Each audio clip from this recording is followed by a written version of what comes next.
Since the 1940s, many African countries have built solid relations with Russia and China. These engagements extend from deepening ties in North Africa, extending its reach in the Central African Republic and the Sahel, as well as in the southern parts of the continent.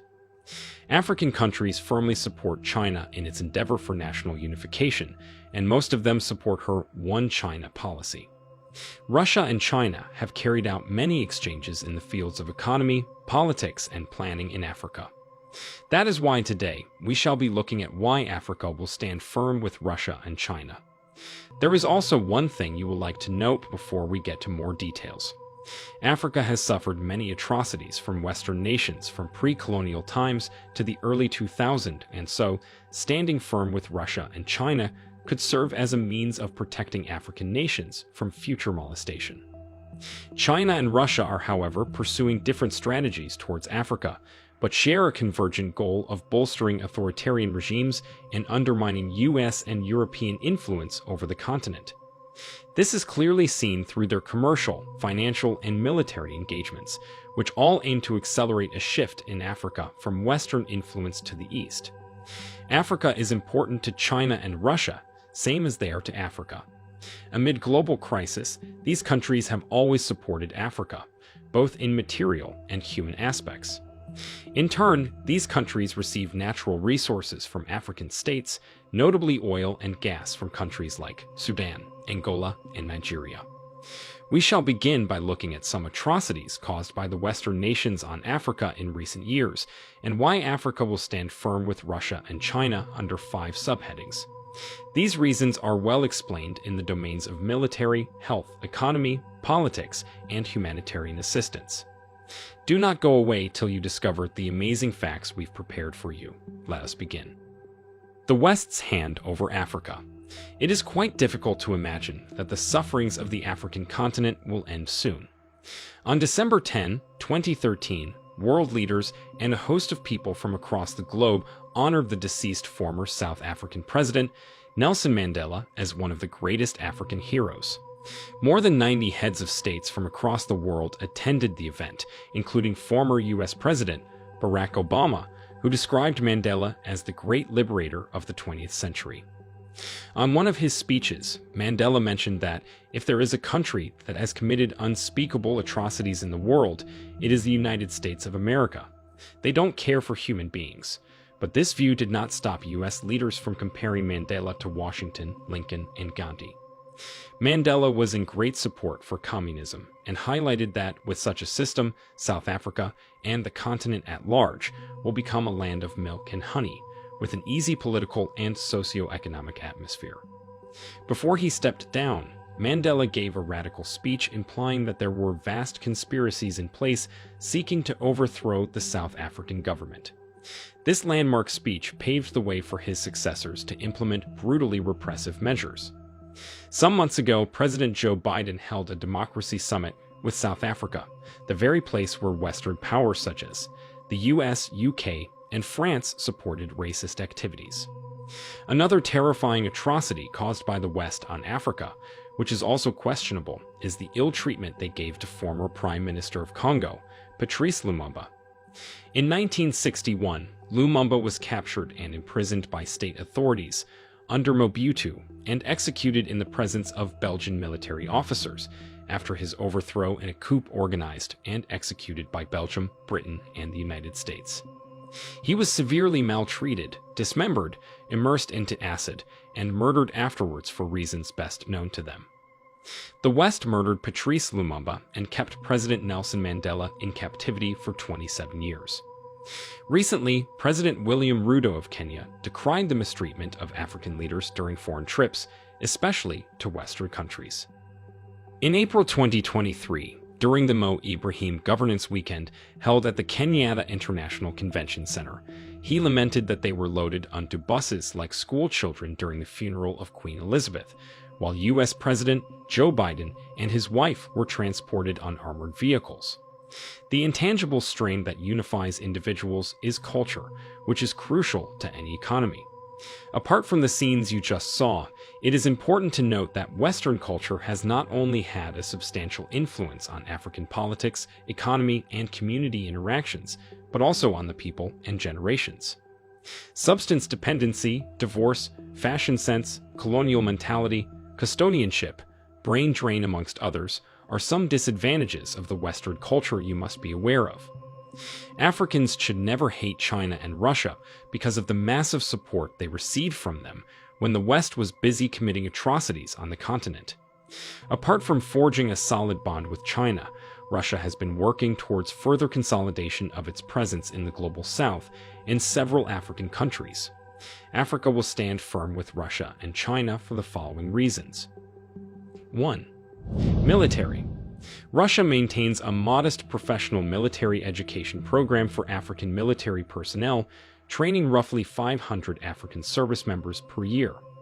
This gesture is an obvious necessity for both Africa and Russia. Some African countries like Algeria, Angola, Egypt, Morocco, Nigeria, Sudan, Senegal, and Zambia are great buyers of Russian arms. To them, Russian arms are affordable, easy to maintain, and reliable. In fact, African customers are increasingly willing to purchase more sophisticated weapons from Russia, including fighter aircraft, helicopters, tanks, and air defense systems. China, on her part, has continued to provide military aid to countries in Sahel, the Horn of Africa, and the Gulf of Guinea, and policing equipment to countries such as Namibia and Central African Republic. 2. Health. Africa will stand firm with Russia and China, not only because of the military advantages she enjoys, but also assistance in the domain of health. As an emerging donor in health-related development across the world, and particularly towards Africa, China has been increasing its influence within the field of global public health over the past few decades.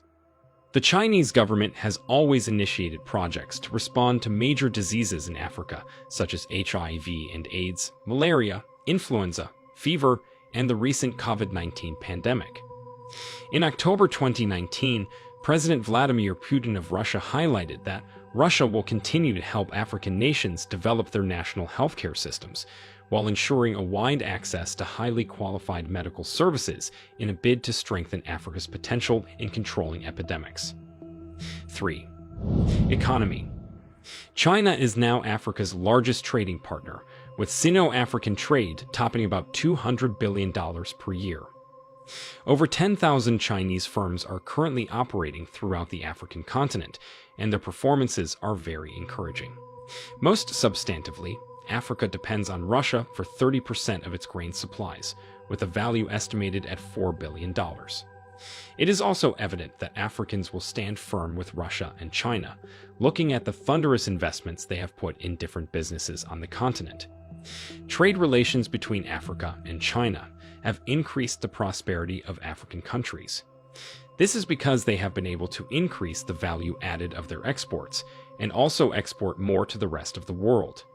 Looking at this, it is certain that Africa will still stand firm with these great nations for a very long period. In many African countries, China is not the most important trading partner at all, but other Asian countries, especially India. Reports from Kiel Institute for the World's Economy have it that African companies are rapidly generating new knowledge about technologies and markets through exchange with their Asian partners. With more exports to Asia, imports from there are also on a rise, which increases the productivity of African companies. Amid global fertilizer shortages and rising prices since 2020, aggravated by the Russia-Ukraine war, the Russian chemicals company known as Uralchem-Uralkali agreed to donate 260,000 tons of fertilizer to African countries, most at risk of food insecurity. The attractiveness of African exports and their price competitiveness are also on a rise, and this is a positive indicator of their relations with China and Russia. 4. Politics. China and Africa enjoy a long-standing friendship and always show sympathy to each other in times of need. The African continent holds a special position in the overall layout of China's diplomacy. In 2006, both parties set up the Forum on China-Africa Cooperation dubbed FOCAC, which serves as a mechanism for dialogue and pragmatic cooperation. China has always been an active participant, supporter, and vindicator of Africa's peace and security affairs, and is the contributor of the largest number of peacekeepers to Africa, out of the 5 permanent members of the UN Security Council. Information from the UN shows that in the past 25 years, 16 out of 24 peacekeeping missions carried out by China were in Africa. Till now, China has sent 60 ships in 21 batches, 46 helicopters, 1,300-member special task forces, and 17,000 officers to provide escort services for 6,000 Chinese and foreign vessels in Africa. Russia has arguably expanded her diplomatic influence in Africa in recent years, just like China. However, Russia uses an irregular means of gaining influence in Africa, and it can, in the long run, destabilize the continent and its citizens. 5. Development, humanitarian assistance, and education. Africa generally consists of least developed countries, according to the United Nations. However, through collaboration with countries like China and Russia, some of the poor countries near the coast, south of the Sahara, such as Nigeria, Tanzania, and Ethiopia, have benefited from trade and are working their way up the global value chain. Infrastructural projects set up by Russia and China in Africa are conducive to promoting regional economic integration, lowering transaction costs, and expanding market access. Since the establishment of FOCAC, a lot of changes have been made in Africa. China's stance is widely acclaimed and welcomed by African countries and people. A number of resolutions were taken at the 8th Ministerial Conference of FOCAC in Dakar, Senegal in November 2021. The Chinese government promised to support African countries that were hit by the COVID-19 pandemic, as well as to continue providing aid to refugees in Africa. Africa will also have to stand firm with China because, at this conference, the Chinese said they will actively expand the import of quality agri-foods from Africa and open green lanes for African agricultural exports to China. Talking about education, Russia and China maintain a series of educational and cultural exchanges with Africa. An estimated 15,000 Africans study at Russian universities, mainly from Nigeria, Angola, Morocco, Tunisia, and Namibia. This shows a steady growth and serves as an indicator that ties between Africa, Russia, and China will continue. Many people often say that the greatest gift Africa has ever received from the West in Christianity, which is now the majority religion on the continent. However, some also complain that the strange faith instituted by Western countries belittled, replaced, and repressed traditional spiritual systems. Sometimes we have to make a strong decision to do or cling to what is best for ourselves.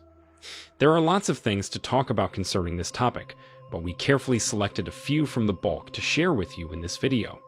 We hope you grasped a thing or two from this video, or you simply added meaning to what you already know.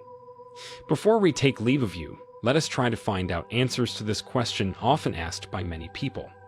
Should Africa be considered as a permanent site for Russian and Chinese influence? Please share your point of view with us in the comment section.